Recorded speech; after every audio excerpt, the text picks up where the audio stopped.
Today we're going to talk about the things that you actually need to look out for when actually getting the best tenant. Would you go for a monthly renewal or annually? Oh my god, I'm always getting the worst tenants, man. So you're telling me if I was left with like negative in that particular bank account, you wouldn't take me as a tenant? Right now, we're not sure how we're actually going to make the decision. Man, I'm more of a risk taker. Let's rock with this. Okay, let's do it. Rock.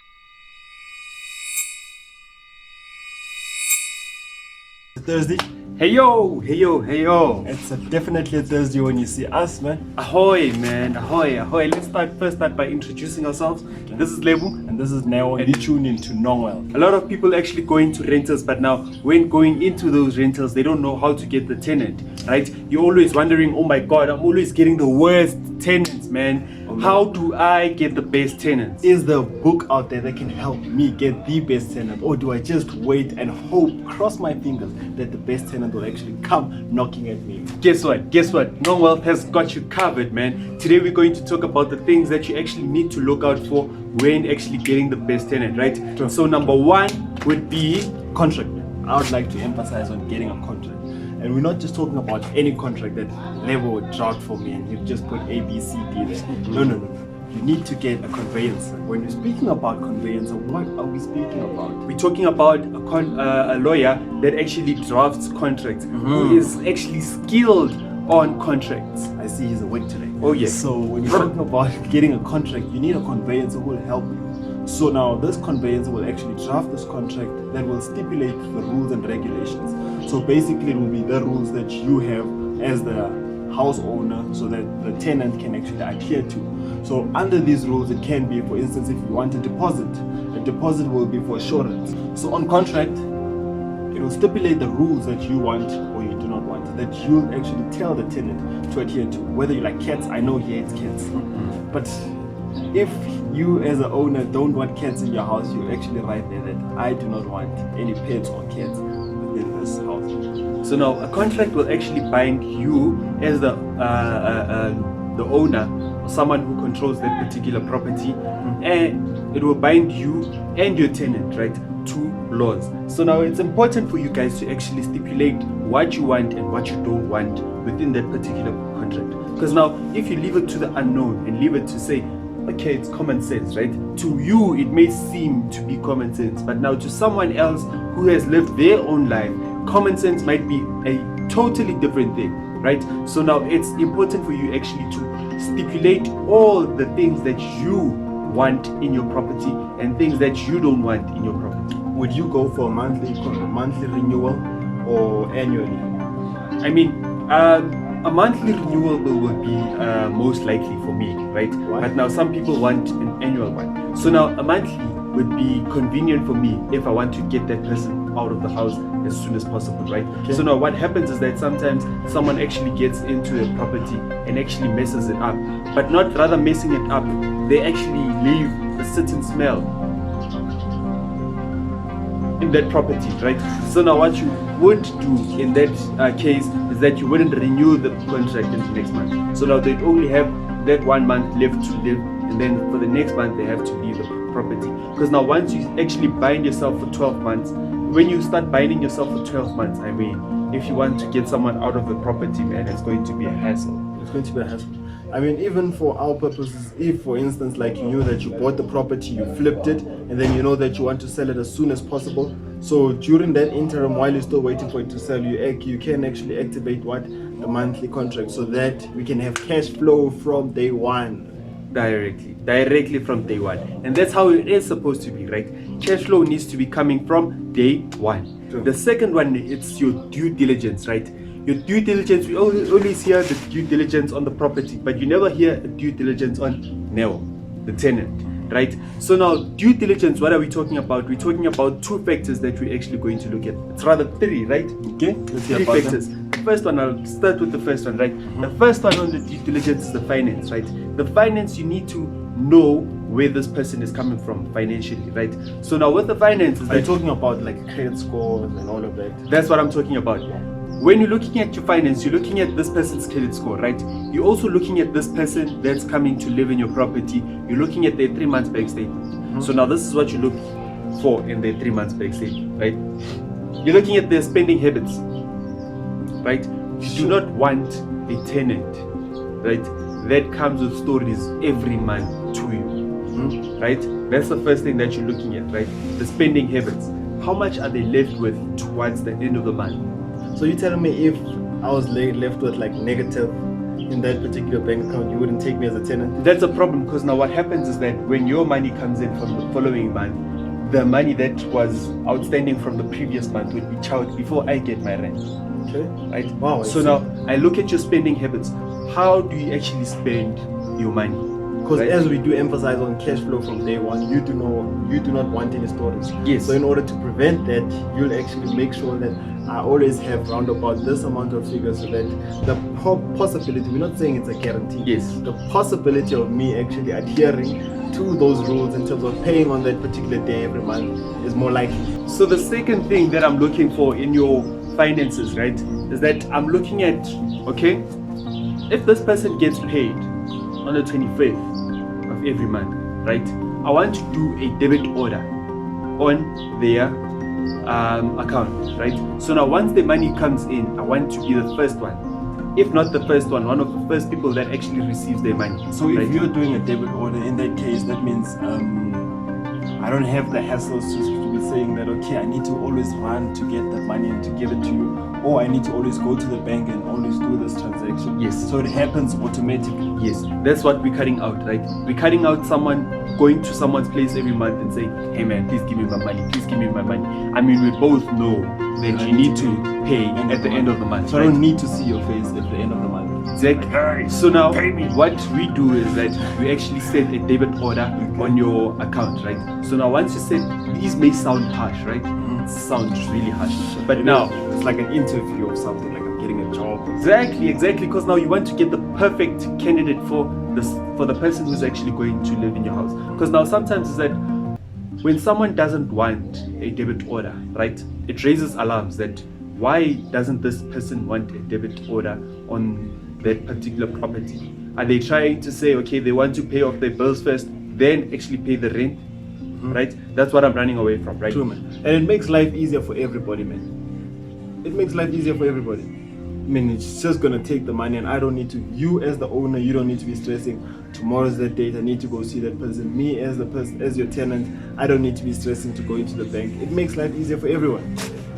So now the second due diligence that you have to have, right? It's the previous tenant, where the tenant was actually living the previous time. So now in the economy that we're living in, right, a lot of people are actually renting out their places, right? So now what you want to do is that you want to get the person where the person was living in the previous place, right? So now when we say in the previous place, right now when they actually come to you and actually asking for that place to live in, right, the previous one before the one that they are currently living in, right? I'm not sure if I'm making sense.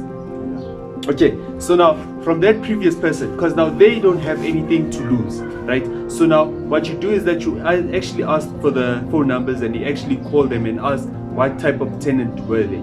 So now it actually becomes a problem there when what happens when this actually tenant is the first time actually coming to rent to that particular place. Then you can't do any due diligence on that. But now if they have had somewhere they've lived before, then you actually have to do the due diligence on that part. With due diligence with the previous tenant, you also mustn't be biased. Should avoid being biased, so that let's say there was altercation between the current tenant and the previous owner, you are inevitably going to get a negative response. So through that, you also have to take into consideration, maybe interview 2 or 3 other places whereby they lived, and then you will get at least a sound idea how this person is actually.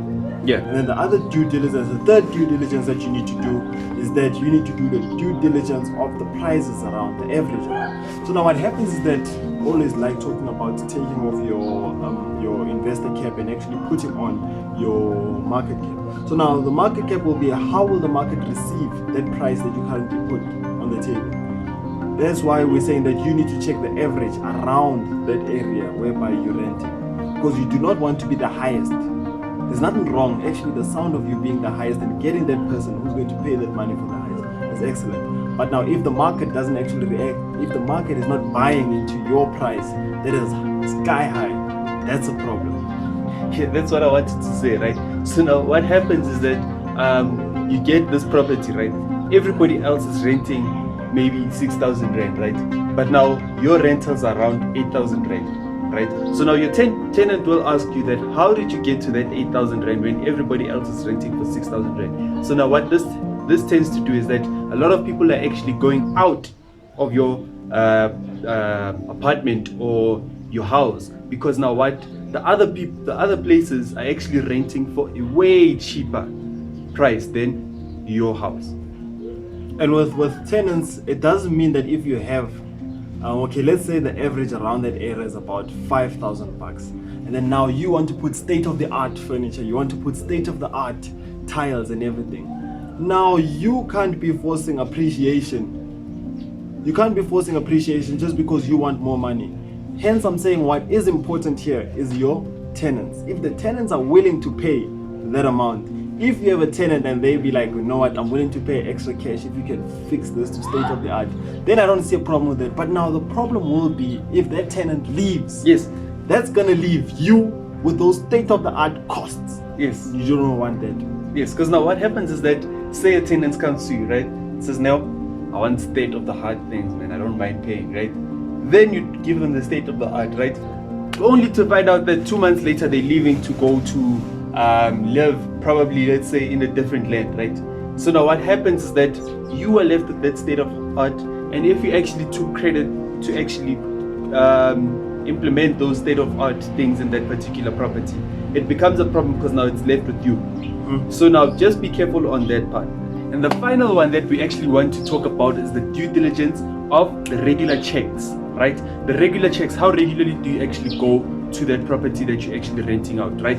So now, this is how it's going to happen. Are you ready for this? Let me give you what our secret is, right? So now this is what happens, right? On the first month, the tenant actually moves in, right? You'd be actually there to give them their keys, right? You are there to give them their keys. After there, you wait 1 month, right? At the end of the month, you go and check how they are, right? This is it's a bit devious, but you're going to check how they are, how the property is actually, are they able to actually live in that particular property? When you're saying how, he's not necessarily going to ask them, how are you, man? Is everything well? It's more of on a business note that we're going to spy on the property. The property is all still well. Yes.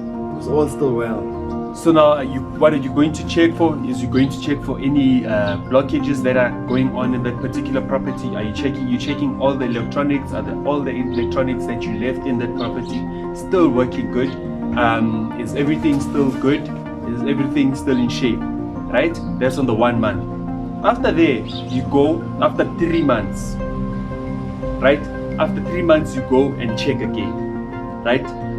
After that 3 months, I'm sure by now you're starting to get the feel of this person. Is this person a clean person? Is this person leaving everything around? Does this person leave a stench in that particular property? After that 3 months, you go on the 6th month. On the 6th month, from now on, you'll go every 6 months then, to actually check what's going on in your property. Because now the last thing that you want is to come back to your property and you find out that this person doesn't even live in that particular property. This person has left your property wide open for a while now. The nice thing about always doing regular checks is that you get to be in touch with the property itself. I mean, I know some person who once went to a property, okay, they bought a property and then they only checked on it after a year. And trust me, what they saw after that year, it was as if somebody lived there for 30 years without even caring how the conditions were. I know even somebody else who had a house and they didn't do due diligence. And that tenant actually brought their brothers, their sisters, their friends. It was a whole party happening for the whole year. Can you imagine the state of that house? Because now, don't forget, as tenants, especially if you get tenants that don't really care, and they know that you, as the investor, are not going to come and check if the property is in good shape. Trust me, it's gonna be a party. It's gonna be a party, and you're not going to like that party. So in order to avoid unplanned parties, make sure that you're always doing regular checks and your property is in good condition. And now you'll end up doing what, man? What happened is that a tenant, right, left a stench in one of the properties that we know, right? And now you have to do these home remedies of actually burning, what is this? Chilies. Man, it didn't work. It's just one of those recommended home remedies. Yeah, but let's continue. Let's continue. So now this is how we actually went on to do a little bit of backsplash. This is how we actually decided on which backsplash is the best. Keep chewing. Hey man, this is me, right? So he told you what he thinks. He told you what he thinks. This is what I think. This is what I think that would be good. But right now we're not sure how we're actually going to make the decision because now we're not actually agreeing on the same thing, right? So now I'm for this one. And him, this one. Rock, paper, scissors, man. Rock, paper, scissors. Let's rock, paper, scissors, this thing, man. Man, I'm more of a risk taker. As I told you, I love that one because it's bold, it's out there, man. So, let's rock, paper, scissors. Okay, let's do it, man. Rock, paper, scissors. Ah, damn it. Let's just go for the one, man. So now guess who won? Guess who won? After rock, paper, and scissors, after this guy beat me with rock, paper, scissors, guess what? This man did. Yep, this looks good as a backsplash. Can't wait to show you guys once the work is done so that you guys can tell us is it a thumbs up or thumbs down. I think it's awesome, man. Post down in the comments. Do you think we should have went with the first, the second option, or the third option? But I think we're going to take the third option, man. Number Third 3. option.